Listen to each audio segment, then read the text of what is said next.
باوجود بھی اس کے اندر گریٹ ڈیفیکٹ پائے جاتے ہیں، بہت سارے کمزوریاں، بہت سارے غلطیاں کر خود بائبل کے جیسے کہتے ہیں کہ باطل باطل کو کاٹ لیتا ہے، اس کے باتوں کے اندر ایسی کچھ کمزوریاں ہوتی ہے، باطل گر جاتا ہے۔ وَقُلْ جَاءَ الْحَقُّ وَزَهَقَ الْبَاطِلُ إِنَّ الْبَاطِلَ كَانَ زَهُوقًا، باطل ہے ہی مٹنے کے لیے۔ وہ خود لکھ رہے ہیں کہ اس میں بہت سارے غلطیاں۔ اس سے بڑھ کر تو تعجب کی بات ہے، اویک میگزین، جہووا وٹنس، عیسائیوں کا ایک کلٹ ہے، عیسائیوں کا ایک کلٹ ہے، اویک میگزین 1958 6 7 8 اگر آپ سپٹمبر کا شمارہ دیکھیں گے، جہووا وٹنس کے لوگ کہہ رہے ہیں بائبل کے اندر 50,000 غلطیاں پائی جاتی ہیں۔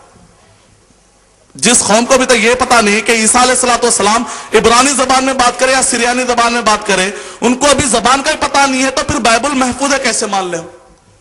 پہلا، دوسری دلیل کیا ہے؟ پہلی دلیل یہ ہے کہ نمونہ خود یہ دعویٰ کرے کہ میں سارے انسانوں کے لیے نمونہ ہوں۔ دوسری چیز یہ ہے کہ وہ نمونہ پریزرو ہونا چاہیے، سیو ہونا چاہیے۔ بائبل کا حال تو آپ کو پتا چل گیا۔ بائبل کا حال یہ ہے تو موسیٰ عیسیٰ علیہ السلام کو بھیجا اس لیے گیا کیونکہ تورات بدل دیے تھے وہ لوگ۔ جب بائبل ہی محفوظ، انجیل ہی محفوظ نہیں ہے، عیسیٰ علیہ السلام کی تعلیمات محفوظ نہیں ہے، تو موسیٰ علیہ السلام ہی کہاں سے رہ سکتی؟ اب آئیے ذرا رامائن اور مہا بھارت کے بارے میں ہم دیکھتے ہیں۔ کہا جاتا ہے کہ یہ جو ویداس ہے، رگ ویدا، یجر ویدا، اتھر ویدا، سام ویدا، کہا جاتا ہے کہ یہ کتابیں پال کی زبان میں اتری تھی۔ پال کی زبان کا مطلب کیا ہے؟ تصویروں والی زبان، سانپ کہنا ہے سمجھو، اسنیک کہنا ہے، یس ین اے کے ای اسنیک لکھتے ہیں آپ آج، پہلے زمانے میں ایسا نہیں تھا، اسنیک کہنا ہے تو سانپ اتار دیتے تھے۔ میں یہ بولنا چاہ رہا ہوں، اچھا یہ بولنا چاہ رہا ہوں۔ اب بکرا دیکھے، اگر آپ کتا دیکھے تو اس کے دو معنی نکل سکتے ہیں، یعنی کتا آپ کو بھوکے گا، کاٹے گا، یا کتا آپ کی حفاظت کرے گا، کچھ بھی معنی نکال سکتا ہے ایک آدمی۔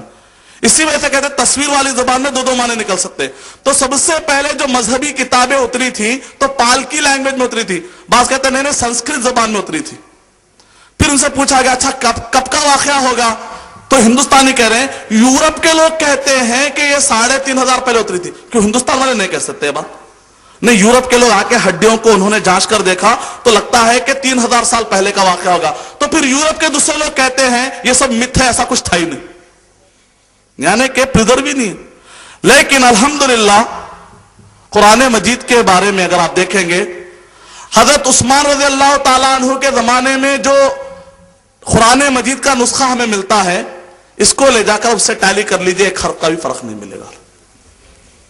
قرآن مجید محفوظ ہے، اور یہاں تک کہ نبی اکرم صلی اللہ علیہ وسلم کی سیرت بھی محفوظ ہے، اور نبی اکرم صلی اللہ علیہ وسلم کے احادیث شریف بھی محفوظ ہے۔ بہت سارے ہمارے مسلمان ہوتے ہوئے بھی غیر مسلم ہو جانے والے یا غیر مسلموں کا عقیدہ رکھنے والے بعض ہمارے مسلمان بھائی منکرین حدیثوں کا انکار کرنے والے، بعض لوگ ان کو عزت سے اہل قرآن کہتے ہیں، قرآن والے، اتنی عزت نہیں دینا چاہیے، وہ قرآن کا بھی انکار کر رہے ہیں، منکرین قرآن ہے، کیونکہ جو حدیث کو نہیں مانتا دراصل وہ قرآن کو نہیں مان رہا ہے۔ وہ لوگ کہتے ہیں قرآن مجید میں اللہ تعالیٰ نے کہا سورہ ہجر سمر 15 کے آیت نمبر 9 کے اندر، اِنَّا نَحْنُ نَزَّلْنَا الذِّكْرَ وَإِنَّا لَهُ لَحَافِظُونَ، ہم نے اس قرآن مجید کو اتارا ہے اور ہم اس کی حفاظت کرنے والے۔ اللہ تعالیٰ نے قرآن مجید میں صرف قرآن مجید کے حفاظت کی ذمہ داری لی ہے، حدیث کے حفاظت کی ذمہ داری نہیں لی، لہذا ہم حدیث کو نہیں مانتے۔ تو ہم کہیں گے یہی وجہ کیا بھٹک گئے کہ قرآن مجید کو برابر نہیں سمجھا۔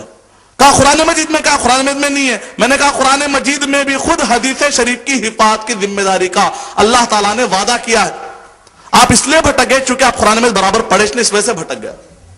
کہاں ہے قرآن مجید میں؟ سورہ قیامہ سورہ نمبر 75 کے آیت نمبر 15 16 17 18 میں اللہ تعالیٰ کیا کرے، غور سے سنیے آپ۔ لا تحرک بہ لسانک لتعجل بہ، اے نبی اکرم صلی اللہ علیہ وسلم آپ جلدی مت کیجئے اس قرآن مجید کو یاد کرنے کے لیے، ان علینا، ہم پر ذمہ داری، اللہ تعالیٰ ذمہ داری کون لے رہے؟ اللہ تعالیٰ۔ جمعہ، قرآن مجید کو اتارنے کی ذمہ داری کس کی ہے؟ اللہ تعالیٰ کی۔ اتارنے کے بعد جمع کرنے کی ذمہ داری بھی کس کی ہے؟ اللہ تعالیٰ کی۔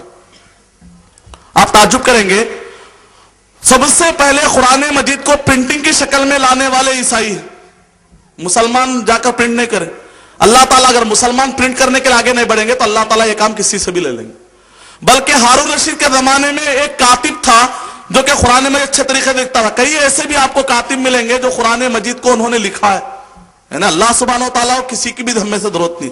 اللہ تعالیٰ کہے اِنَّ عَلَيْنَا جَمْعَهُ، ہم پر ذمہ داری ہے اس قرآن مجید کو جمع کر دینے کی، وَقُرْآنَ، اور اس قرآن مجید کو زبانوں پر پڑھا دینے کی ذمہ داری کس کی ہے؟ اللہ سبحانہ۔ اس کے بعد کیا کریں؟ ثُمَّ إِنَّ عَلَيْنَا بَيَانَهُ، اس قرآن مجید کی جو تفسیر ہے، تفسیر مطلب اس کی تشریح، قرآن مجید کی تشریح باہر ہوتی کہ اندر ہوتی ہے؟ باہر بھی ہو سکتی۔ اِنَّ عَلَيْنَا جَمْعَهُ وَقُرْآنَهُ ثُمَّ إِنَّ عَلَيْنَا بَيَانَهُ، اس قرآن مجید کے تفسیر کرنے کی ذمہ داری بھی ہماری، یعنی اللہ تعالیٰ کہہ رہے ہیں کہ اس کی تفسیر کی ذمہ داری بھی ہماری ہے۔ اللہ تعالیٰ قرآن میں کیا کہہ رہے ہیں؟ سورہ نحل نمبر 16 کے آیت نمبر 44 کے اندر وَأَنزَلْنَا إِلَيْكَ الذِّكْرَ لِتُبَيِّنَ لِلنَّاسِ، اے نبی اکرم صلی اللہ علیہ وسلم آپ پوسٹ مین نہیں ہیں کہ قرآن لا کے دے دے رہے، اے نبی صلی اللہ علیہ وسلم ہم آپ کی طرف یہ قرآن اتار رہے، لِتُبَيِّنَ إِنَّ عَلَيْنَا بَيَانَ، بیان تفسیر کر دینا ہماری ذمہ داری ہے۔ یہ بیان کریں گے کون؟ لِتُبَيِّنَ لِلنَّاسِ، اے نبی اکرم صلی اللہ علیہ وسلم یہ قرآن ہم آپ کے پاس اتار رہے ہیں تاکہ آپ بیان کر دیں، کھول کے بتائیں۔ نبی اکرم صلی اللہ علیہ وسلم جو کھول کر بتائیں گے وہ حدیث ہے کہ نہیں ہے؟ حدیث ہے۔ اللہ تعالیٰ کہہ رہے ہیں اس حدیث کی ذمہ داری بھی ہماری اوپر ہی ہے۔ اور ایک الاصابہ فی تمییز الصحابہ ایک بڑی کتاب ہے، اس کتاب کا جب انگلش میں ٹرانسلیشن ہوا تو اس وقت پر اسپرنگر ایک جرمنی کا ایک اورینٹلسٹ ہے، اس شخص نے یہ کہا کہ یہ الاصابہ فی تمییز الصحابہ کا جب انگلش میں ترجمہ ہوا تو اسپرنگر نے اپنے اس کو یہ شخص کو عربی بھی آتا تھا اور انگلش بھی آتا تھا، اور اس شخص نے الاصابہ کا انگریزی میں ترجمہ اور اس کی نگرانی کی۔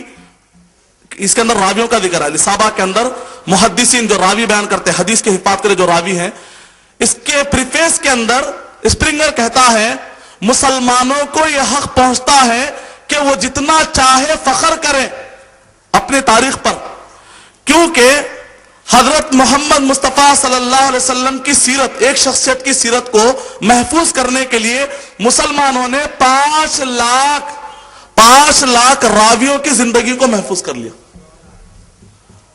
التاریخ الکبیر 9 والیوم میں، التاریخ الاسلامی 50 جلدوں میں، تہذیب الکمال 50 جلدوں میں، تاریخ دمشق 99 جلدوں کے اندر، تاریخ خطیب بغدادی موٹے والیوم میں 40 جلدوں کے اندر، راویوں الجرح والتعدیل، مجروحین، پورے 5 لاکھ انسانوں کے ڈیٹا کو محفوظ رکھا تاکہ محمد صلی اللہ علیہ وسلم کی شخصیت تک پہنچ سکے۔ اس حد تک محفوظ کیا گیا الحمدللہ۔ دوسری دلیل، پہلی دلیل کیا ہے؟ نمونہ خود یہ دعویٰ کرے کہ میں پورے انسانوں کے لیے نمونہ ہوں، نمونہ سیو ہونا چاہیے۔ الحمدللہ قرآن مجید بھی سیو ہے، نبی اکرم صلی اللہ علیہ وسلم کی سیرت بھی سیو ہے۔ تیسری چیز یہ ہے کہ جو نمونہ ہو مکمل ہونا چاہیے، ادھورا نمونہ نہیں بن سکتا پورے انسانوں کے لیے۔ اس کی جوانی، اس کا بچپنا، اس کا بڑھاپا، پوری زندگی کا ہر اس کا مومنٹ، اس کی ہر ایج کے بارے میں معلومات ہونی چاہیے۔ اب عیسیٰ علیہ السلام کے بارے میں ہم پڑھ رہے ہیں، بچپن میں ذکر آ رہا تھوڑا، اور اسی طریقے سے عیسیٰ علیہ السلام جب ان کو مارنے آ رہے ہیں تو آسمان میں اٹھائے جانے کا واقعہ پیش آ رہا ہے۔ درمیان کی زندگی 32.5 سال کی عمر میں عیسیٰ علیہ السلام کو آسمان پر اٹھا لیا گیا۔ اب ایک بوڑھے کے لیے کوئی رہنمائی نظر نہیں آ رہی، ایک شادی شدہ آدمی کے لیے کوئی رہنمائی نظر نہیں آ رہی۔ بدھا ہندوستان کے کچھ شہروں سے سفر کرتے ہوئے ایک جھاڑ کے نیچے جا کر بیٹھ گئے، تو پورے لوگ چاہ کے جھاڑ کے نیچے اگر جو بیٹھ نہیں رہا تو اس کے لیے رہنمائی کیا ہے؟ ایک آدمی چاہتا ہے کہ میں شہر میں رہوں تو اس کے لیے رہنمائی نظر نہیں آتی۔ پھر پوری زندگی باقی کی آگے اور پیچھے کی زندگی سمجھ میں نہیں آ رہی کہ باقی کے تفصیلات کیا، زندگی مکمل۔ موسیٰ علیہ السلام کے بارے میں بچپنے کا ذکر آ رہا ہے، فرعون کے پاس جا کر دعوت دینے کا ذکر آ رہا ہے، جب فرعون ڈوب گیا اس وقت کا ذکر آ رہا ہے۔ ڈیٹیل موسیٰ علیہ السلام کے پاس بھی زیادہ مکمل زندگی کا نمونہ سامنے نہیں آ رہا۔ لیکن حضرت محمد مصطفیٰ صلی اللہ علیہ وسلم پیدا ہوئے وقت پر کس نے آ کر آپ کو دودھ پلایا وہ تک ڈیٹیل موجود ہے۔ حرب الفجار کے وقت پر نبی اکرم صلی اللہ علیہ وسلم، حلف الفضول کے موقع پر نبی اکرم صلی اللہ علیہ وسلم کا کیا کردار تھا، نبی بنائے جانے سے پہلے نبی اکرم صلی اللہ علیہ وسلم کعبے کے پتھر کو کیسا رکھ رہے تھے وہ سارے ڈیٹیل مل رہے ہیں۔ نبی بنائے جانے کے بعد مکے کے اندر کیا کیا حالات ہے وہ سارے چیزیں مل رہی ہیں۔ مدینہ طیبہ کے اندر پورے کے پورے واقعات مل رہے ہیں۔ تیسری دلیل یعنی مکمل نمونہ۔ چوتھی دلیل یہ ہے کہ نبی اکرم صلی اللہ علیہ وسلم یعنی جو نمونہ ہوتا ہے، جو بھی اس کو نمونہ بنائے گا، یعنی انسان پورے نمونہ بنائیں گے، ایک نمونہ پورے انسان بنائے، انسانوں کے ہر ڈپارٹمنٹ میں رہنمائی ہونی چاہیے، ہر ڈپارٹمنٹ میں رہنمائی ہونی چاہیے۔ مثال کے طور پہ عیسیٰ علیہ السلام کی زندگی، کبھی وہ حاکم بنے ہی نہیں،